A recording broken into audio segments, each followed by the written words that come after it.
అందరికీ నమస్తే అండి. సో లైక్ చేయండి, సబ్స్క్రైబ్ చేయండి. గాదే సాయి కృష్ణ తెలుగు రాష్ట్రాన్ని కుదిపేసినటువంటి అంశం. సో దాంట్లో ఉన్నటువంటి ప్రధానంగా ఆరోపణలు వచ్చినప్పటికీ ఆయనే చంపాడని చెప్పేసి కొన్ని ఛానల్స్లో చెప్పడం ఇదంతా కూడా జరిగింది. అయితే ఆయన్ని ఈరోజు సిట్ అధికారులు ఆయన్ని ఇంటి వద్ద అదుపులో తీసుకోవటం. సో అక్కడ ఉన్నటువంటి స్థానికులు అనుకోవచ్చు, లేకపోతే కృష్ణలంక పోలీస్ స్టేషన్లో ఉన్నటువంటి పరిధిలో ఉన్నటువంటి జనారణ్యం అనుకోవచ్చు, ఎవరైనా అనుకోవచ్చు, వాళ్ళందరూ కూడా సిఏ నాగరాజు గారిని తీసుకొచ్చి అరెస్ట్ చేస్తూ ఉంటే వాళ్ళందరూ కూడా అడ్డుపడడం ఇదంతా కూడా జరిగింది.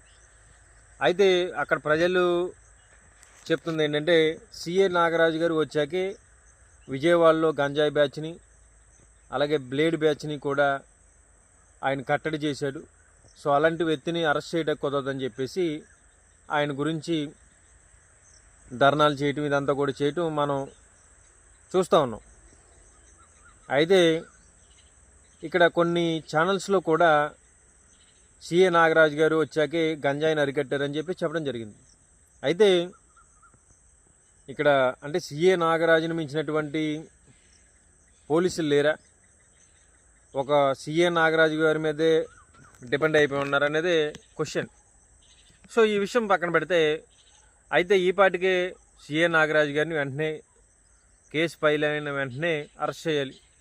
సో ఈరోజు అరెస్ట్ చేయటం, ఆయన్ని సిట్ అధికారులు మరి విచారిస్తున్నట్టుగా తెలుస్తోంది కొన్ని ఛానల్స్లో కానీ.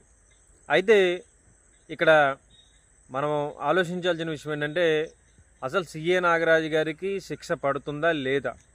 అంటే ఇక్కడ ఆధారాలు ఉంటే మీరు నేను అందరం మాట్లాడుకుంటే సరిపోదు, కానీ కోర్టుకి కావాల్సింది ఏంటంటే ఆధారాలు కావాలి, సాక్ష్యాలు కావాలి, ఎవిడెన్స్ కావాలి. ఇక్కడ ఎవిడెన్స్ అంటే ఇక్కడ కృష్ణలంక పోలీస్ స్టేషన్లో ఉన్నటువంటి సీసీ ఫుటేజ్ని డిలీట్ చేశారు. 2 రోజులకి మాత్రమే ఉన్నటువంటి సీసీ ఫుటేజ్ ఉందని చెప్పేసి చెప్తా ఉన్నారు. అలాగే ఏదైతే హోటల్ ఉందో ఆ హోటల్లో సీసీ ఫుటేజ్ కూడా డిలీట్ చేశారు. అలాగే ఏదైతే అక్కడ కృష్ణలంక శ్మశానమో లేకపోతే ఇంకో శ్మశానమో మనకు తెలియదు, కానీ అక్కడ ఉన్నటువంటి సీసీ ఫుటేజ్ని కూడా మాయం చేశారని తెలుస్తూ ఉంది. సో నిజంగా అసలు ఒక సీఏని కాపాడడానికి ఇంతలా కొన్ని డ్రామాలు సృష్టిస్తున్నట్టుగా కనపడుతూ ఉంది.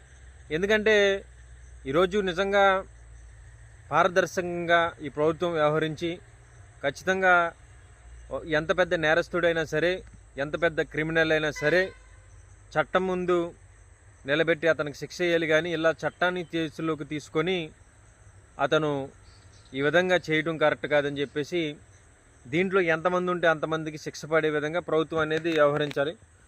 కానీ ఇక్కడ కేవలం ఒక సీఏకి మట్టుకు మాత్రమే ఈ కేసు అనేది పరిమితం అయ్యేలా ఉంది. ఇక్కడ చూస్తేనేమో ఎవిడెన్స్ లేదు, సాక్ష్యాలు లేవు. అలాగే కృష్ణలంకకి పోలీస్ స్టేషన్కి తీసుకొచ్చారా లేదంటే అక్కడ ఉన్నటువంటి కానిస్టేబుల్స్, ఏఎస్పీలు వీళ్ళందరూ కూడా సాక్ష్యాలు చెప్తారంటే దానికి ఆన్సర్ లేదు. ఇక్కడ ఎవిడెన్స్ లేకుండా కోర్టులో అయితే కేసు నిలబడదు.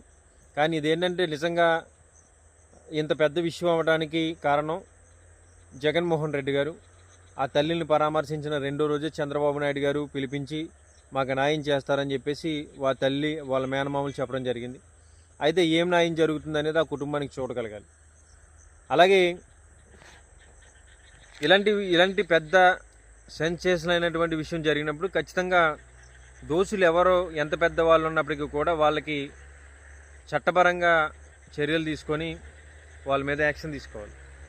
ఎందుకంటే రేపొద్దున ఇంకొక వ్యక్తినే ఏదో 2 రౌడీ షీట్లు కట్టేసో, లేకపోతే ఎవరి కోసమో వ్యతిరేకంగా మాట్లాడనో, లేకపోతే ఇంకోటి ఏదో చేసాడనో రౌడీ షీట్ కట్టేసి అతను కూడా ఈ విధంగా చేసేస్తే సమాజంలో డెమోక్రసీ అనేది ఉండదు ఇంకా. సో చూడగలగాలి. ఎందుకంటే ఆధారాలు లేనటువంటి కేసుగా ఇది కోర్టులో ఏమన్నా కొట్టేస్తారా, అసలు సిఏ నాగరాజు గారి మీద ఏమన్నా చర్యలు తీసుకుంటారా ఏంటనేది సర్వత్ర చర్చగానే ఉంది. అయితే ఇక్కడ సిఏ నాగరాజు గారిని ఇంట్రాగేషన్ చేస్తున్నారు సిట్ అధికారులు. ఆయన ఇదంతా కూడా నేనే చేశాను అన్నట్టుగా కొన్ని ఛానల్స్లో కూడా మాట్లాడటం జరుగుతూ ఉంది. ఎందుకంటే ఎవరైనా సరే చంపినా మేము చంపామని ఒప్పుకోరు. దాన్ని ఏమో నాకు తెలియదు, వచ్చాడు పంపించేశాం అని ఏదో కవర్ చేసుకుంటూ ఇవన్నీ కూడా ఇప్పటికే ఆయనకి ఇంటిమేషన్ ఉంటుంది. సో దాన్ని బట్టి మరి ఈ కేసు అనేది ఒక సోషల్ మీడియాకి మాట్లాడుకోవడానికి మాత్రమే పని ఉంటుందా, లేకపోతే దోషులందరికీ కూడా శిక్ష పడుతుందో లేదో చూడగలగాలి.